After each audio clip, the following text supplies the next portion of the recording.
বাংলাদেশের ছেলে মেয়ে তো স্কুলে গিয়েই বলে ও কালিমা তোমার আকাশ, ও কালিমা তোমার বাতাস। তো ওর জন্মই তো শিরক, ওর ভিত্তি শিরক, ওর চলাফেরা শিরক, ওর পড়াশোনা শিরক। যার জন্য আপনার বিদ্যাকে আমি কোনোদিন মেনে নিতে পারিনি। আপনাকে আমি কোনোদিন স্বীকৃতি দিইনি। আপনি কি মনে করেন সেটা আমি বলতে পারি না। তবে 90 সাল থেকে আপনাকে আর আপনার ছেলেকে, আপনার মেয়েকে আমি হিসাবে নিয়ে আসিনি। কেননা কি বিদ্যা শেখাতে হবে সেটা তো আপনি ভাবতেই পারেননি।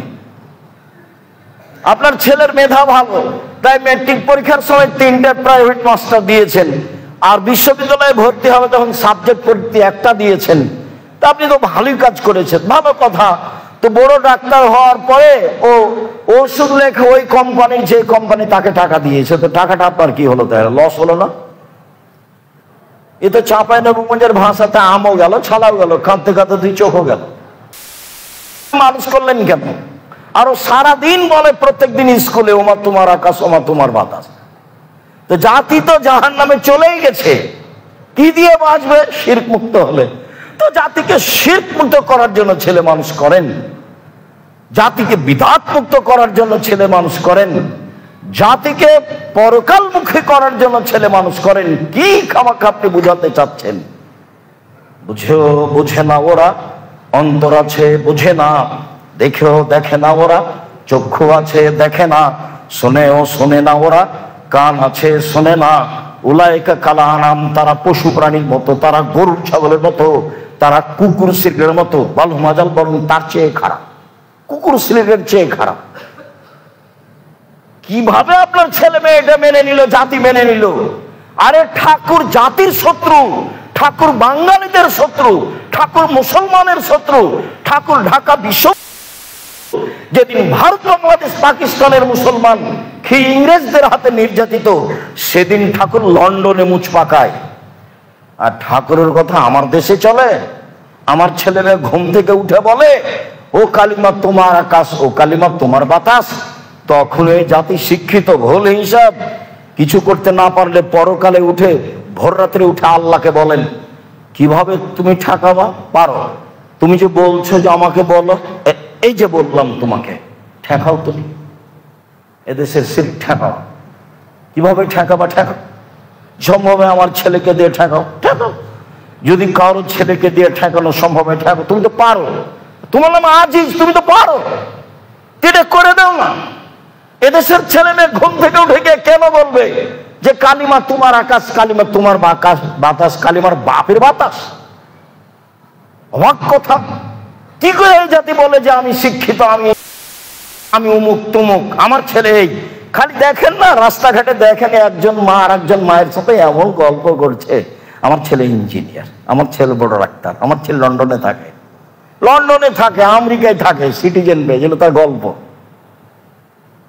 সিটিজেন পেয়েছে, কি হয়েছে? এখন আমি আছি পিছে, আর ওই ছেলে, যে ছেলে সিটিজেন পেয়েছে, ও আছে আমার আগে। তখন বাড়িতে ঢুকছে, তো বাড়ি থেকে ছেলে বের হচ্ছে, ছেলে তখন বলছে গুড মর্নিং। তো বাপু বলল গুড মর্নিং। তো এখন আমি খেতে বসে আমি আর কি বলি বলেন? আমি তখন বললাম প্রথম কথা, দেখেন এদেশে ধর্ম বিক্রি করতে আসিনি, এদেশে টাকা ইনকাম করতে এসেছি, ধর্ম বিক্রি করতে আসেনি। বলেন এবার বাপ বেটা কয়েক কোটি গুড মর্নিং এক পাল্লায় দেন, আর আসসালামু আলাইকুম এক পাল্লায় দেন, দেখি তো কি হয়। যদি সারা বাংলাদেশের মানুষ, সারা পৃথিবী ওরা পর্যন্ত সবাই যদি বলে গুড মর্নিং সকালে বিকালে, তাহলে এতে এক নেকি হবে কি? এটা কি কি বুঝাচ্ছেন আপনি ছেলে মেয়েকে? আপনিই বা কি শিখলেন, আর আপনার ছেলে মেয়ে বা কি শিখলো? মানে আমি হিসাবে আনতে পারি না। আপনাকে দেখলে ওই সময় আমি সব ভুলে গিয়ে শুধু এখন আপনার সাথেই থাকি, আমি আর তখন হিসাবে আনতে পারি না। শেষে তখন নিরুপায় হয়ে বলি যে আপনারা বাপ বেটার অবস্থা হলো এই, ওই যে পড়েছিলেন যখন মনে আছে বললেই ধরা পড়বে, মাঝি চাঁদ কেন বাড়ে কমে রে, তাকে আমি বলতে পারি কেন বাড়ে কেন কমে? তাহলে দেখি তোর জীবন চারায় নাই মিছে, মাঝি এটা বলতে পারিস না? আমি পারি না ওগুলো। দেখি তোর জীবন আটা নাই মিছে, মাঝি এটা বলতে পারিস? না, আমি ওগুলো জানি না। মাঝি, দেখি তোর জীবন 12 আনাই পর্যন্ত যেতেই বাতাস উঠেছে, নৌকা হিলে উঠেছে। তখন মাঝি বলছে, বাবু সাঁতার জানো বাবু? তখন বাবু বলছে, না রে মাঝি, না, আমি তো সাঁতার জানি না। তখন মাঝি বলছে, বাবু এবার দেখি তোর জীবন 16 আনাই মিছে। তো বাপ বেটার জীবন 16 আনাই মিছে আপনি ধরতে পারেননি। এই জীবনে কি হবে আপনার? কি করতে পারেন জাতির? সম্মানিত দিনী ভাই বোন, ভোর রাত্রে উঠে আল্লাহকে বলেন কিছু একটা করে দিতেই হবে। ও তো শোনার জন্য নেমে এসেছেন। সম্মানিত দিনী ভাই বোন, রাসূল সাল্লাল্লাহু আলাইহি ওয়াসাল্লাম বলেন, ইন্না ফিদ-দাইলি লাসাআতান, শেষ রাতে একটা সময় আছে, লা ইয়াফিকুল আবদুল মুসলিম, যে কোনো পুরুষ নারী ওই সময়ের মুখামুখি হয়, মানে ওই সময় আল্লাহকে কিছু বলে। খায়রান মিন আমরিদ দুনিয়া, ইহকালের কল্যাণ, পরকালের কল্যাণ, ইহকালের কল্যাণ, পরকালের কল্যাণ, ইহকাল পরকালের যে কোনো কল্যাণ চাইবে আল্লাহ তাকে দিবেনি, দিবেই। সেই সময়টা হলো রাতের 3 ভাগের 2 ভাগ পার হওয়ার পরে। সেটা ধরতে হবে। তাহলে মুআয ইবনে জাবাল রাদিয়াল্লাহু তাআলা আনহু বলেন, রাসূল সাল্লাল্লাহু আলাইহি সাল্লাম বলেছেন, কেউ যদি রাতে ঘুমায়, ওযু করে ঘুমায়, এটার একটা ভিন্ন ক্ষমতা, ভিন্ন পদ্ধতি। ওযু করে ঘুমায়, ফায়াতাহরা মিনাল লাইলি, তারপর শেষ রাতে উঠে আল্লাহকে বলে, যা বলবে সেটা গ্রহণ হবে। তাহলে এটা আর একটা পদ্ধতি হলো। ঘুমানোর সময় ওই ওযু করে ঘুমাতে হবে, ডান কাতে ঘুমাতে হবে, দোয়া পড়ে ঘুমাতে হবে। এর নাম ইসলাম। 1 গ্লাস পানি পান করলে 5, একটা মানুষ দিয়ে চলে, তার নাম মুহাম্মদ সাল্লাল্লাহু আলাইহি সাল্লাম। পৃথিবীর কোনো মানুষ দিয়ে ধর্ম চলে না, পীর দিয়ে চলে না, মাযহাব দিয়ে চলে না, বুজুর্গানে দিন দিয়ে চলে না। মাত্র একটা মানুষ দিয়ে ধর্ম চলে, যার নাম মুহাম্মদ সাল্লাল্লাহু আলাইহি সাল্লাম। 1 গ্লাস পানি পান করলে 5টা বিধান লাগে, তার নাম ধর্ম, তার নাম মুহাম্মদ সাল্লাল্লাহু আলাইহি সাল্লাম। শোয়ার পদ্ধতি আছে, উঠার পদ্ধতি আছে, দোয়া আছে। রাতে যদি খারাপ স্বপ্ন দেখে তাহলে তার পদ্ধতি আছে।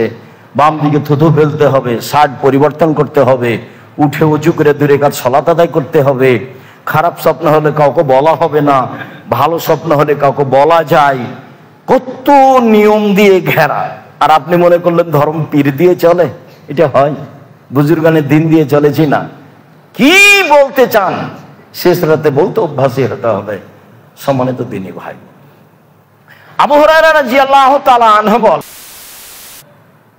মানুষ যখন ঘুমায় তখন শয়তান ইয়াকিদু আলা কাফিয়াতি রাসি সালাসা ওয়াকাতিন, মানুষের মাথায় শয়তান 3টা গিরা লাগায়, চুল থাকার না থাক। পুরুষ নারী যখন ঘুমায় তখন তার মাথায় চুলে 3টে গিরা লাগায়, ওয়াজরুবু আলাইহা, আর ওই গিরার উপরে এভাবে থাবা মারে আর বলে, আলাইকা লাইলুন তাবিল, লম্বা রাত ঘুমাও, লম্বা রাত ঘুমাও, লম্বা রাত ঘুমাও। ফাইনিস্তাইকাজা, কেউ যদি এখন উঠে, সুম্মা যাকারাল্লাহ, দোয়া পড়ে, ইনহাল্লাত, একটা গিরা খুলে গেছে। ফাইন তাওয়াদ্দা ইনহালাত উকদা, যদি ওযু করে তা আরেকটা খুলে গেছে। ফাইন সাল্লা ইনহাল্লাত উকদা, যদি সালাত আদায় করে তাহলে আরেকটা খুলে গেছে। 3টা গিরা খুলে গেল। আমাকে কষ্ট করে এমন পাওয়ার, আমি খালি উঠে সব বলেছি আলহামদুলিল্লাহিল্লাযী আহয়ানা বাদানা মাতানা ওয়া ইলাইহিন নুশুর, একটা খুলে গেছে। আমি ওযু করেছি, আরেকটা খুলে গেছে। আমি সালাত আদায় করেছি, আরেকটা খুলে গেছে। এখন একবারে খুব সুন্দরভাবে সকাল করবে, যা বলবে সেটা গ্রহণ হবে। ওইলে এমনটা যদি না হয় তাহলে ও সকাল করবে একবারে অলস মনে, কেমন কেমন চেহারায়, ঘৃণিত চেহারায়, আঁকা বাঁকা চেহারায়। আর দেখতেই তাকে কেমন লাগবে, 7টা 8টার সময় ঘুম থেকে উঠছে। এই হলো অবস্থা। কেন? তার মুখে এবং তার কানে শয়তান পেশাব করে দিয়েছে। এই জন্য খুব সাবধান। কি বলতে চান? শেষ রাতে বলতে শিখতে হবে আল্লাহুম্মা সাল্লি আলাইহি ওয়া বারিক আলাইহি।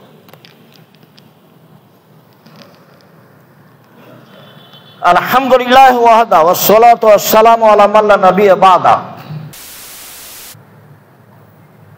আব্দুল্লাহ ইবনে আমর বলেন, রাসূল সাল্লাল্লাহু আলাইহি ওয়াসাল্লাম বলেছেন, মান কামা বিআশরি আয়া লাম ইউকতাব মিনাল গাফিলিন। কেউ যদি রাতে 10 আয়াত পড়ে, মাত্র 10 আয়াত, তাহলে ও গাফেল এইটার থাকবে না, গাফেলদের মধ্য থেকে নামটা কেটে দেওয়া হবে, অলসদের মধ্যে থেকে নামটা কেটে দেওয়া হবে যদি 10 আয়াত পড়ে। ওমান কামা বিমিয়া আয়া কুতিবা মিনাল কানিতিন। যদি 100 আয়াত পড়ে রাতে সলাতে বা এমনিতেই, তাহলে তার নামটা চলে আসবে যারা ভালো পরহেজগার তাদের তালিকায়, যারা পরহেজগার। ওমান কামা বিআলফি আয়া, কেউ যদি রাতে পড়ে কুতিবা মিনাল মুকান্তিরিন, তাহলে দুনিয়াতে সর্বোচ্চ ইবাদতকারী যারা তাদের তালিকায় নাম চলে আসবে। বুঝা গেল না? কেউ যদি রাতে উঠে 10 আয়াত পড়ে সালাত শেষ করেছে, 10 আয়াত, তাহলে ওর নামটা গাফেলদের মধ্যে থাকবে না, অলসদের থেকে নামটা কেটে দেওয়া হবে। যারা রাতে ইবাদত করে তাদের লিখে দেওয়া হবে সাথে। 2, কেউ যদি রাতে 100 আয়াত পড়ে, তাহলে যারা পরহেজগার মানুষ তাদের তালিকায় নামটা চলে আসবে, যারা পরহেজগার পুরুষ নারী। 3, যারা রাতে 1000 আয়াত পড়ে তারা পৃথিবীতে সর্বোচ্চ ইবাদতের অধিকারী যারা, তাদের তালিকায় চলে আসবে না। যারা 10 আয়াত পড়ে তাদের নামটা গাফেলদের তালিকা থেকে কেটে দেওয়া হবে। যারা 1 আয়াত পড়ে তাদের পরহেজগার মানুষের তালিকায় লিখে দেওয়া হবে।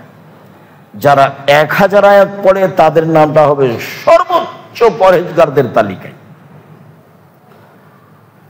আবু হুরায়রা রাদিয়াল্লাহু তাআলা আনহু বলেন, রাসূল সাল্লাল্লাহু আলাইহি সাল্লাম বলেছেন, মান আইকা জাহালাহু, রাতে যদি কেউ তার স্ত্রীকে জাগায়, ফাসাল্লায়া জামিয়ান, দুইজন মিলে একসাথে 2 রাকাত সালাত আদায় করে বা ভিন্ন ভিন্ন ভাবে 2 রাকাত সালাত আদায় করে, তো কুতিবা মিনাল যাকিরিন ওয়াজ যাকিরাত, তাহলে তার নামটা ওই তালিকায় চলে আসবে যারা আল্লাহকে নিয়মিত ডাকে। বুঝা যায় না মনে হয়? যারা আল্লাহকে রাতে ডাকে, দিনে ডাকে, যারা আল্লাহকে রাতে ডাকে, দিনে ডাকে, ওদের একটা তালিকা আছে।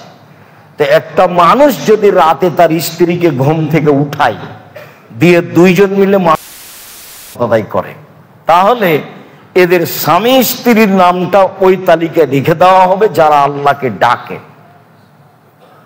আয়েশা রাদিয়াল্লাহু তাআলা আনহা বলেন, কানা নবী সাল্লাল্লাহু আলাইহি ওয়াসাল্লাম ইসাল্লি ফিমা বাইনা ইফরাগ মিন সালাতিল ইসা ইলাল ফজর 11 রাকা। আল্লাহর নবী ইশার সালাতের পর থেকে নিয়ে ফজরের আযান পর্যন্ত সময়ে 11 রাকাত সালাত আদায় করতেন। ইসাল্লামু মিন কুল্লি রাকাতাইন, 2 রাকাত পড়ে সালাম ফিরতেন, 2 রাকাত পড়ে সালাম ফিরতেন। ওয়া ইসাল্লি বিরাকাতিন ওয়াহিদা ইউতরা বিরাকাতিন ওয়াহিদা, আর 1 রাকাত বিতর পড়তেন। এটা হলো তার স্বাভাবিক জীবন, এটা হলো তার স্বাভাবিক জীবন। 8 রাকাত তাহাজ্জুদ, 1 রাকাত বিতর, এটা হলো স্বাভাবিক জীবন। মাঝে মধ্যে 3 রাকাত। সম্মানিত দিনী ভাই বোন, আমরা নিচে নামতে নামতে 2 রাকাতে আছি। অন্তত যদি মানুষ রাতে 2 রাকাত সালাত আদায় করে, আল্লাহকে ডাক, তাহলে ওদের নামটা যারা আল্লাহকে ডাকে তাদের তালিকায় চলে আসবে। আব্দুল্লাহ ইবনে আব্বাস রাদিয়াল্লাহু তাআলা আনহু বলেন, রাসূল সাল্লাল্লাহু আলাইহি ওয়াসাল্লাম তার বিবরণ তিনি নিজে দিচ্ছেন যে, কুনতু লাইলাতান ইন দা মাইমুনাতা ইন দা খালাতি মাইমুনাতা, একদা আমি আমার খালা মাইমুনার ঘরে ছিলাম। আমি ছোট ছেলে, আমার খালা মাইমুনার ঘরে আমি আছি রাতে। তাকদীর বশত নবী ও মাহা, সেদিন আল্লাহর নবীও আমার খালার কাছে আছেন। আমার খালা মাইমুনা, তো আমার খালার কাছে আমি গেছি। আমি ছোট ছেলে, আমি বিছানায় শুয়ে আছি আড়াআড়ি। সেদিন দেখলাম যে আল্লাহর নবীও আমার খালার কাছে আছেন। দেখলাম তিনি আমার খালার সাথে কথা বললেন ঘুমানোর পূর্বে। কি বললেন তা তিনি উল্লেখ করেননি। বলছেন যে আমার খালার সাথে তিনি কিছুক্ষণ কথা বললেন, সুমারা কথা, তারপর তিনি ঘুমিয়ে গেলেন। ফালাম্মা কানা সুলুসুলাইল আখিরা, যখন রাতের 3 ভাগের 2 ভাগ পার হলো, কাদা, দেখলাম তিনি উঠে বসলেন। আমি বয়স কম হলে কি হবে, আমার বুদ্ধির অভাব নাই, আমি লক্ষ্য করছি তিনি কি করেন। সারা রাত পরীক্ষা করছি আমি, তিনি কি করেন। আজকে তো বিশাল ব্যাপার, তাকদীর বশত আমি আমার খালার কাছে আছি। সেই দিন দেখি মুহাম্মদ সাল্লাল্লাহু আলাইহি ওয়াসাল্লাম আমার খালার কাছে, দেখি আজ কি হয়। তো দেখলাম তিনি সন্ধ্যা রাতে আমার খালার সাথে কিছুক্ষণ কথা বললেন, তারপরে ঘুমিয়ে গেলেন। ঘুম থেকে উঠলেন রাতের 3 ভাগের 2 ভাগ পার হওয়ার পরে। তারপরে তিনি আকাশের দিকে লক্ষ্য করলেন। ফানাজারা ইলা সামা, তিনি আকাশের দিকে তিনি বললেন, ইন্না ফি খালকিস সামাওয়াতি ওয়াল আরদ ওয়া ইখতিলাফিল লাইলি ওয়ান নাহার লায়াতিন লিউলিল আলবাব, নিশ্চয় আসমান জমিনের সৃষ্টিতে জ্ঞানী ব্যক্তিদের জন্য নিদর্শন রয়েছে। আল্লাযীনা ইয়াযকুরুনাল্লাহা কিয়ামান ওয়া কুউদান, যারা আল্লাহকে ডাকে বসে, শুয়ে, দাঁড়িয়ে, দাঁড়িয়ে, বসে, শুয়ে, যারা আল্লাহকে ডাকে তাদের জন্য আসমান জমিনে আল্লাহর নিদর্শন রয়েছে। এবং বলে, রব্বানা মা খালাকতা হাযা বাতিলান সুবহানাকা ফাকিনা আযাবান নার, হে আমার প্রতিপালক, আসমান জমিনকে তুমি অনর্থক সৃষ্টি করনি, তুমি আমাদেরকে জাহান্নাম থেকে বাঁচাও। রব্বানা ইন্নাকা মান তুদখিলিন নার ফাকাদ আখযাইতাহু আমালিয যালিম, হে আল্লাহ, তুমি যাকে জাহান্নামে দিলে তাকে অপমান করলে, তার সহযোগী কেউ নেই। রব্বানা ইন্নানা সামিনা মুনাদি ইউনাদি লিল ঈমান, শুনলাম তুমি বলছো যে ঈমান আনো, শুনলাম তুমি বলছো যে ঈমান আনো, এই যে ফাআমান্না, ঈমান আনলাম, যেহেতু ঈমান আনলাম, ফাগফির লানা যুনুবানা ওয়া কাফফির আন্না সাইয়্যাতিনা ওয়া তাওফানা মা'আল আবরার, পাপ ক্ষমা করে দাও, ভালো মানুষের মধ্যে মরণ দাও, পাপ মিটিয়ে দাও, পাপ ক্ষমা করে দাও, পাপ মিটিয়ে দাও, আর ভালো মানুষের সাথে মরণ দাও। রব্বানা ওয়া আতিনা মা ওয়া'আদতানা আলা রাসূলিকা ওয়া লা তুখজিনা ইয়াওমাল কিয়ামা ইন্নাকা লা তুখলিফুল মিয়াদ, নবী রাসূল দিয়ে যে ওয়াদা করেছো, নবী দিয়ে যেটা ওয়াদা করেছো যে আমার কাছে বললে আমি জাহান্নাম থেকে বাঁচিয়ে নেব, এটা তো নবী বলেছে, বাঁচিয়ে দাও। নবীর সাথ দিয়ে, নবীর মাধ্যম দিয়ে যেটা ওয়াদা করেছে আমাদের সাথে, সেটা দিয়ে দাও, দিয়ে দাও। ইন্নাকা লা তুখলিফুল মিয়াদ, তুমি তো ওয়াদা ভঙ্গ করো না, তুমি তো ওয়াদা ভঙ্গ করো না। খুব চাপ দিয়ে বলতে হবে, রাতে খুব চাপ দিয়ে বলতে, এটা করে দিতে হবে, সকাল হওয়ার সুযোগ নেই, সকাল হওয়ার আগেই করে দিতে হবে। আমার ছেলে মেয়েকে এইটা করে দিতে হবে, জমি জায়গা আমার এইটা করে দিতে হবে। এই যে দেখেন না, বলছে ঘুম থেকে উঠেই এগুলো বলছেন, বলতে বলতে এক পর্যায়ে বলছেন, হ্যাঁ শুনলাম তুমি তো বললে যে তোমাকে মেনে নিতে হবে, নিলাম। হ্যাঁ শুনলাম তুমি তো বললে যে তোমাকে মেনে নিতে হবে, যেহেতু নিলাম, কাজে একটা কথা শুনুন, পাপ ক্ষমা করে দাও, আর একটা পাপ মিটিয়ে দাও, আর একটা ভালো মানুষের সাথে দাও, আর একটা তুমি তোমার নবীদের সাথে যেটা ওয়াদা করেছে যে আমরাকে দিবা, নবীরা বলেছেন আমাদেরকে, সেটা করে দাও, সেটা করে দাও, করতেই হবে। আরো বলছি, ওয়াদা খেলাপ করো না, ওয়াদা খেলাপ করো না, তুমি তো পারো করতে, যার নবীর মুখ দিয়ে বলে নিয়েছে সেটা করে দাও। তা আপনি ঘুমিয়ে আছেন, কে বলবে এগুলো বলেন তো দেখি, কে বলবে? আল্লাহ নিজে বলছেন বলো আমি শুনবো, চাও আমি দিব, আর ক্ষমা চাও আমি ক্ষমা করে দিব। আর এখন নবী বলছেন যেগুলো কোরআন মাজিদের আয়াত। দেখলাম মুহাম্মদ সাল্লাল্লাহু আলাইহি ওয়াসাল্লাম এইগুলি বললেন। সম্মানিত দ্বীনী ভাই বোন, আব্বাস রাদিয়াল্লাহু তাআলা আনহু বলেন রাসূল সাল্লাল্লাহু আলাইহি সাল্লাম একদিন রাতে উঠলেন। এটাও তার বর্ণনা, আগেরটা তার বর্ণনা। এবার খালার সাথে কথা সম্পৃক্ত নয়। এবার তিনি বলছেন তিনি রাতে তাহাজ্জুদের জন্য উঠলেন। তিনি আকাশের দিকে লক্ষ্য করে বলছেন আল্লাহুম্মা রাব্বানা লাকাল হামদ, হে আল্লাহ তোমার প্রশংসা। আল্লাহুম্মা রাব্বানা লাকাল হামদ, হে আল্লাহ তোমার প্রশংসা। আকাশ জমিনে যা কিছু আছে সব কিছুর মালিক তুমি। আনতা মালিকুস সামাওয়াতি ওয়াল আরদি ওয়া মান ফিহিন্না, আকাশ জমিনের মধ্যে যা কিছু আছে, আকাশ জমিন সহ সবার মালিক তুমি। আনতা নূরুস সামাওয়াতি ওয়াল আরদি ওয়া মান ফিহিন্না, আসমান জমিন এবং এর মধ্যে যা কিছু আছে আলো তুমি।